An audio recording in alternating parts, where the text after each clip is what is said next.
J'ai changé ma routine de sommeil avec 3 trucs complètement différents, puis ça m'a permis de m'endormir devant ma TV, ce qui m'est jamais arrivé de toute ma vie, puis maintenant, tous les soirs, je m'endors devant ma TV. Aujourd'hui, je te partage mes 3 trucs. Le troisième, tu l'as probablement jamais entendu, pour améliorer ton sommeil sans routine de soirée fancy qui dure des heures et sans couper tes écrans bleus, donc ton cell et ta TV. Pour ceux qui ne me connaissent pas, mon nom c'est Hugo Le Cavalier, je suis propriétaire d'HL Performance, une compagnie de coaching sur la rive nord de Montréal qui se spécialise dans le power building, donc l'augmentation de tes charges sur tes gros mouvements et la prise de masse en même temps. Si tu te demandes, c'est quoi que j'ai sur le pif depuis une couple de vidéos, c'est des bandes qui permettent d'élargir les voies nasales pour que je respire mieux. Ceux qui l'écoutent en audio sont comme de quoi qu'ils parlent, mais dans le fond, c'est un petit truc que je mets sur mon nez, qui fait juste ouvrir mes voies nasales. J'ai tout le temps de narine de boucher, puis avec ça, j'ai remarqué que je ne l'ai plus, puis ça m'aide à respirer bien mieux. Et c'est pas le but du vidéo, mais le fait de respirer par le nez filtre mieux ton air et te permet d'augmenter tes performances. Donc, petit truc comme ça va vous aider. Donc, c'est quoi les 3 trucs que j'ai fait pour réussir à m'endormir devant ma TV? Honnêtement, je voyais tout le temps du monde s'endormir comme devant des films, devant des soirs, j'étais comme non, mais je peux-tu comprendre comment ils font ça? Comme jamais été capable de faire ça. Et tout récemment, ça a commencé à me le faire avec ces 3 petits changements que j'ai faits. Qui est le premier changement que j'ai fait, c'est dès que je me lève le matin, là, mon alarme sonne sur ma montre, je me lève, je m'habille, je m'en vais dehors. Première affaire que je fais. Puis il y a des chercheurs qui disent que c'est quasiment plus important ta routine du matin pour ton sommeil que ta routine du sommeil a une importance sur ton sommeil. C'est quand même fou. Puis je ne sais pas c'est lequel les 3 qui m'ont aidé ou c'est les 3, mais ça m'a aidé. Fait que le premier, c'est que dès que je me lève le matin, je m'en vais marcher dehors pendant, honnêtement, là, 10 minutes, là, max, juste tranquille, je regarde le soleil, je regarde la lumière. Ça fait que ça recalibre mon rythme circadien. Un rythme circadien, c'est tes hormones à quelle heure ils se produisent en tant que tel, c'est ton rythme interne. Donc, si tu te lèves toujours à 8 heures puis tu te couches toujours à 9 heures, bien à 8 heures, ton cortisol va toujours spiker, puis à 9 heures, ta mélatonine va toujours être le plus haut. C'est la régularité de ton corps au niveau hormonal. Mais le fait de te lever le matin, ta mélatonine est encore un petit peu élevée le matin.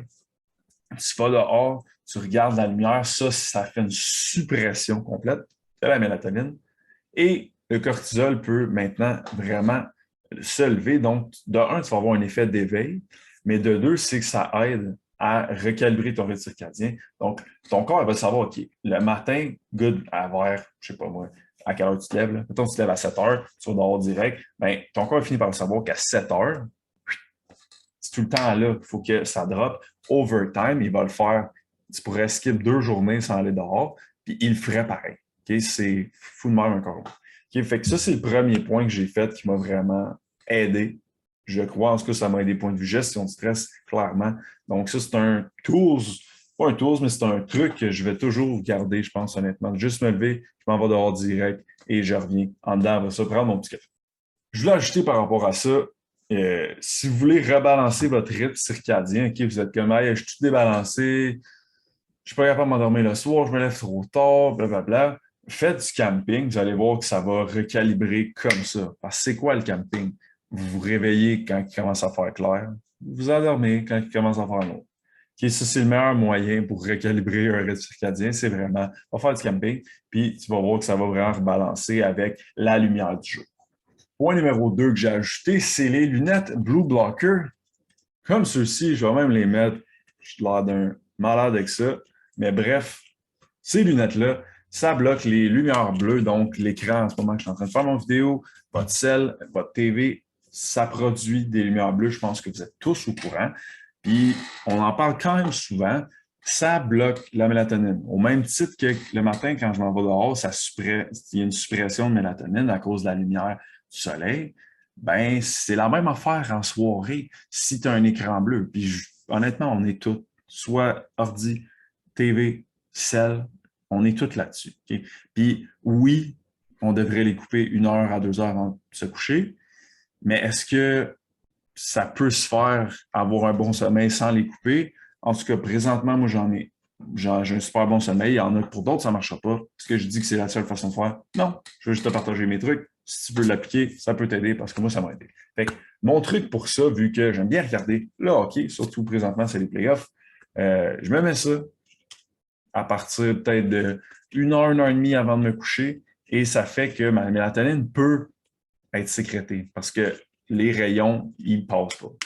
Okay, donc, oui, la qualité de l'image, si tu regardes du hockey, c'est pas une glace blanche, c'est une glace genre rouge, c'est weird, mais tu finis par t'habituer, puis ta mélatonine peut sécréter et t'endormir très rapidement. Okay, donc, jusqu'à maintenant, mes deux trucs ont été, un, je marche dehors le matin dès que je me lève, deux, je me mets des lunettes Blue Blocker 1 heure à 1 heure et demie avant de me coucher. Point numéro 3, je bois du basilic sacré en thé, donc du thé de basilic sacré ou Holy Basil, pour ceux qui ont déjà vu ça en anglais. Je bois ça 2 fois par jour environ, une fois peut-être en milieu l'après-midi, puis une fois en soirée. C'est quoi le basilic sacré? C'est une plante qui est utilisée en médecine ayurvédique comme plante adaptogène. Okay? Puis ce que ça fait, les plantes adaptogènes, c'est que ça t'aide à régulariser ta réponse au stress. Si toi, quand tu es stressé, tu deviens fatigué et ultra comme ah, je n'ai pas le goût de rien faire, ben, les plantes adaptogènes vont te redonner de l'énergie, ils vont te remonter. Versus si tu es quelqu'un de stressé et qui est vraiment comme too much, là, anxieux et tout, les plantes adaptogènes, ils vont te redescendre. Okay? Donc, les plantes adaptogènes sont là pour te ramener au milieu, ou ce qu'on appelle l'homéostasie. Ils veulent te ramener, comme normal avec des guillemets. Donc, c'est ça. Le basilic sacré, il y en a plusieurs, là, plantes adaptogènes, ashwagandha, rhodiola, mais basilic sacré, ça en fait partie d'une. Et il y a même 2 études, une sur la dépression et une sur l'anxiété. Il n'y en a pas beaucoup des études par rapport à ça. Donc, clairement, est-ce que je peux te dire, ah oui, c'est sûr que ça fonctionne? Non, mais il y en a, sont quand même prometteurs et on voit qu'il y a un impact sur la dépression et sur l'anxiété. Donc, pour moi, de prendre ça, ça m'aide à bien gérer mon stress, ça aide à être plus calme. Et est-ce que c'est ça qui fait que je m'envole devant ma TV, que je dors mon 8 heures et que je ne me réveille pas? I don't know, mais ça marche. Donc, concrètement, si tu veux optimiser ton sommeil un peu comme moi je l'ai fait, puis tu veux essayer mes trucs, c'est quoi il faut que tu fasses? Comme j'ai dit, tu te lèves le matin, tu t'en vas direct dehors. Et non, si tu te colles la face dans la fenêtre, c'est pas comme si tu avais vraiment les rayons UV du soleil. Il faut vraiment que tu ailles dehors parce que la fenêtre les bloque. Okay? Donc, vraiment, il faut que tu ailles dehors, tu ne peux pas t'en sauver. Si tu as un balcon, on va sur ton balcon. Okay? Si tu veux pas aller marcher, mais idéalement, tu peux aller marcher, ça va te faire des steps en plus. Tu vas rester un peu plus ligne, même si tu es en prise de masse. Ou si tu es en perte de gras, tu vas perdre un peu plus de gras. Point numéro 2, achète-toi des lunettes Blue Blocker. Amazon, lunettes Blue Blocker. Moi, j'ai les True Dark. C'est 75 puis tu peux étoffer. Honnêtement, là, c'est des lunettes que tu mets une fois par jour le soir avant de te coucher. Tu peux les garder pendant 10 ans. Okay? Fait 80$ sur 10 ans, je pense que ça vaut l'investissement pour optimiser ton sommeil. Numéro 3, achète-toi du basilic sacré au Avril Supermarché. C'est comme 10-12 $. Tu as 50 poches, vraiment pas dispendieux. Et 1 à 2 heures avant de te coucher, prends-toi 2 poches dans de l'eau bouillante. Tu peux même, si tu es quelqu'un qui est plus stressé dans la journée, prends-toi 2 poches en plein milieu de ta journée aussi. Comme ça, 2 fois par jour, tu vas vraiment être comme plus relax et ça devrait fortement t'aider pour ton sommeil. Donc, ça a marché pour moi. Est-ce que c'est l'affaire que tout le monde devrait faire? Non, parce que c'est de l'individualisation. Rendu là, je te partage ça parce que moi, ça m'a aidé et j'espère que ça va pouvoir aider quelqu'un d'autre qui était dans la même situation que moi, qui voulait optimiser soit son temps d'endormissement ou juste la qualité en général de son sommeil. Merci de m'avoir écouté encore une fois. J'espère que les trucs ont pu t'aider. Si tu penses à des amis qui pourraient profiter de nos bons conseils gratuitement sur YouTube, n'hésite pas à leur partager la page ou même les vidéos que tu trouves pertinentes. Et nous, on se voit dans un prochain vidéo. Bye!